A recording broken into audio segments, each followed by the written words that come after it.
اگه به دنبال ابزاری هستین که بهتون کمک کنه تا روندهای واقعی بازار رو شناسایی کرده و از نوسانات بازار به نحو احسن استفاده کنید، این ویدیو برای شماست. در این ویدیو یه اندیکاتور قدرتمند و هوشمند رو معرفی خواهیم کرد که به طور دقیق روندهای بازار رو تحلیل کرده و میتونید سیگنالهای خرید و فروش مناسبی رو دریافت کنید. بنابراین پیشنهاد میکنم با بنده تا آخر ویدیو همراه باشید.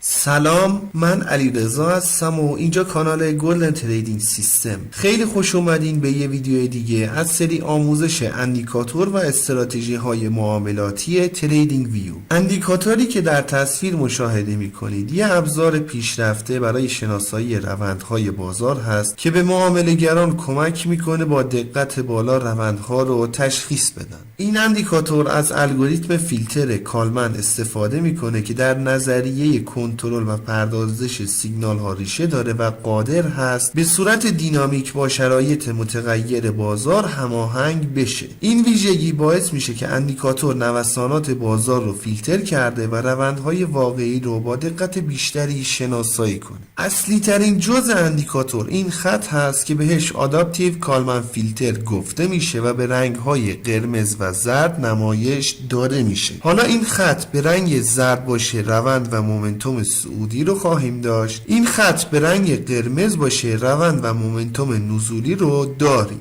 اندیکاتور دوستان بر اساس محاسبات خاصی که از فیلتر کالمن به دست میاد قدرت روند رو هم محاسبه و نمایش میده که توسط یه جدول پایین چارت این موضوع قابل مشاهده هست. هرقدر این طیف رنگی به سمت راست نزدیکتر باشه در این قسمت عدد یا درصد بالاتری نمایش داده میشه و قدرت روند در همون جهتی که اندیکاتور نمایش میده بالاتر هست. بالعکس اگه این طیف رنگی به سمت چپ نزدیکتر باشه عدد یا درصدی که نمایش داده میشه و قدرت روند در همون جهتی که اندیکاتور داره نمایش میده پایینتر هست. این مورد دوستان در تشخیص سریع شرایط روند بازار خیلی میتونه بهتون کمک کنه. یه میله رنگی رو در سمت راست قیمت مشاهده میکنیم که بهش ترند رنج گفته میشه. نحوه عملکردش به این شکل هست که بررسی میکنه قیمت ها در چه محدوده‌ای تغییر میکنن و اطلاعاتی درباره ثبات روند یا احتمال بازگشت روند رو ارائه میده. هرقدر رنگ زرد این میله بیشتر باشه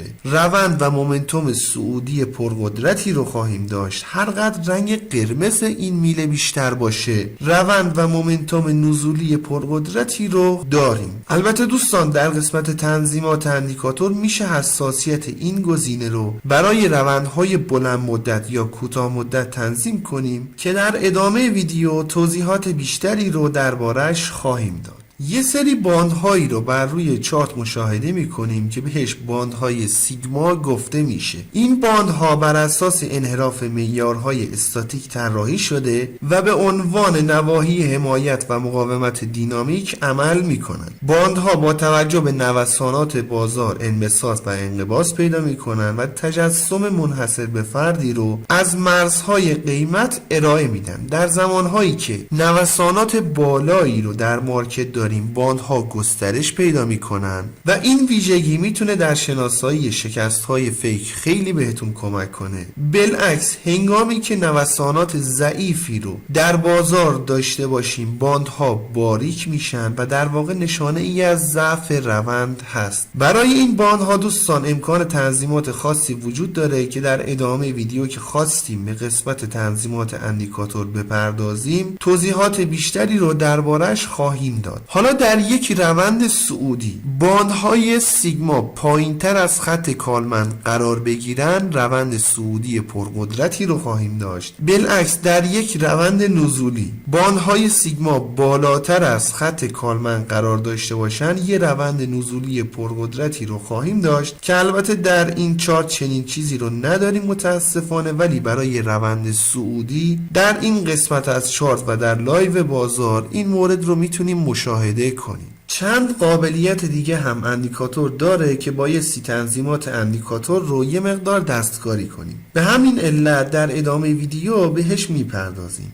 برای انداختن اندیکاتور یه چارت باید وارد سربرگ ایندیکیتورز بشیم. در تب سرچ بار عبارت آداپتیو کالمن ترند فیلتر رو وارد کنیم. این اندیکاتور هست که توسط زایرمن طراحی شده. قبل از اینکه بخوایم به قسمت تنظیمات اندیکاتور بپردازیم، میخوام ازتون درخواست کنم که اگر فکر میکنید اندیکاتور یا ویدیو مناسب هست، لطفاً ویدیو رو لایک کنید. اگر هم دوست دارین با جدیدترین ابزارها آشنا بشین و نحوه کار باهاشون رو یاد بگیرین، پیشنهاد میکنم کانال خودتون، کانال گلدن تریدینگ سیستم رو سابسکرایب کنید و علامت زنگوله رو هم بزنید تا به محض انتشار ویدیوی جدید بهتون اطلاع داده بشه. بسیار خوب. گزینه اول دوستان، میزان حساسیت اندیکاتور به تغییرات قیمت رو تنظیم میکنه. اعداد بالاتری قرار داده بشه، تغییرات قیمت رو در بلند مدت بررسی میکنه و در واقع یه مقدار تأخیر به اندیکاتور اضافه میکنه. مقادیر پایینتر حساسیت اندیکاتور رو نسبت به نوسانات قیمت بالاتر میبره و در واقع اندیکاتور روندها رو در کوتاه مدت بررسی میکنه. اندیکاتور دوستان از 3 فیلتر کالمن برای محاسباتش استفاده میکنه که خیلی به محاسبات اندیکاتور نپرداختیم چون محاسبات پیچیده‌ای داره، ولی این 3 مورد رو باید به صورت کامل توضیح داده بشه. البته در ویدیوهای قبلی هم توضیحات مفصلی دادیم، ولی باز جا داره که مجدد بررسی بشه. مدل استاندارد یه فیلتر کالمن معمولی هست که بین واکنش پذیری و صافی تعادل ایجاد میکنه و برای شرایط عمومی بازار مناسب هست. مدل والیوم ادجاستد نویز اندازه‌گیری فیلتر بر اساس حجم معاملات به صورت خودکار تنظیم میشه. حجم بالاتر نشون دهنده ی حرکات قیمتی با اطلاعات بیشتر هست که فیلتر با اعتماد بیشتری اون رو پردازش میکنه. در مقابل حرکات با حجم کم به عنوان حرکات با اطلاعات کمتر در نظر گرفته میشه که باعث میشه فیلتر در دوره‌های کم فعالیت مقاومتر عمل کنه. در نهایت مدل پارکینسون ادجاستد نویز اندازه‌گیری رو بر اساس نوسانات قیمت تنظیم میکنه و از محدوده بالاترین و پایینترین قیمت برای تعیین حساسیت فیلتر استفاده میکنه. این مدل برای بازارهایی که نوسانات بالایی دارن ایدئال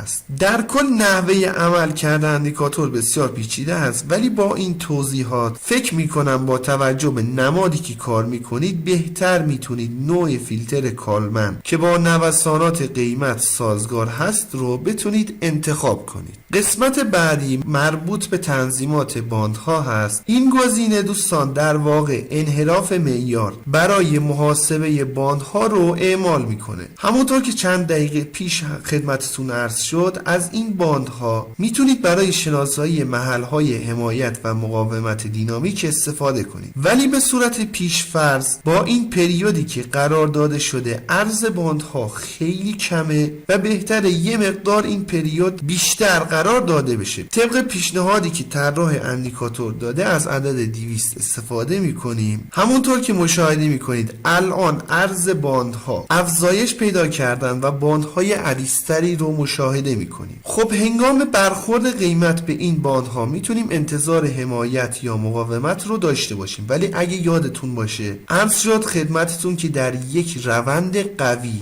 باندها بالاتر یا پایینتر از خط کالمن قرار میگیرند. به طور مثال در این محدوده که باندها پایینتر از خط کالمن قرار داشتن، قیمت با رسیدن به باندها حمایت شده و به سمت بالا حرکتی رو انجام داده، ولی در مابقی قسمت‌های چارت این مورد مشاهده نمیشه و قیمت کمتر به باندها واکنش نشون داده. ضمن اینکه عرض شد خدمتتون باندها هم در تعیین قدرت روند میتونن راهنمای خوبی باشن و در تایید این که باندها میتونن نقش حمایت یا مقاومت رو ایفا کنن میتونه تاثیرگذار باشه. حالا این باندها بر اساس حرکات قیمت و فیلتر کالمن محاسباتش انجام میشه. یه مورد دیگه هم داریم که برای فعال شدنش باید بیایم و تیک این گزینه رو فعال کنیم. با فعال شدن تیک این گزینه باندها بر اساس نوسانات قیمت تنظیم میشن که تقریبا حرکات شبیه به حرکات خط کالمن هست. حالا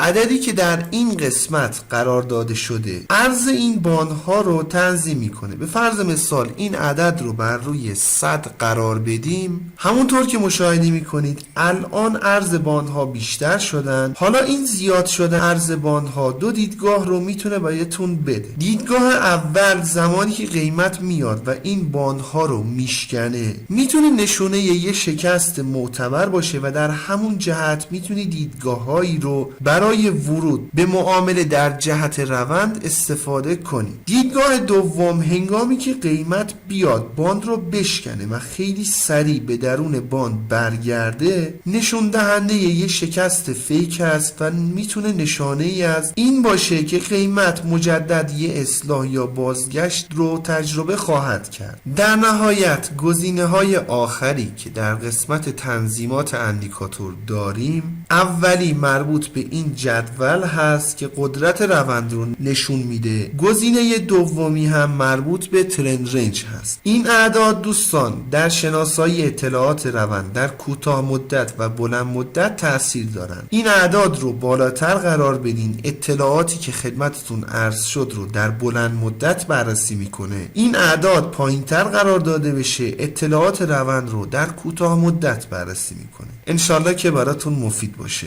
رو قله میبینم دوست من.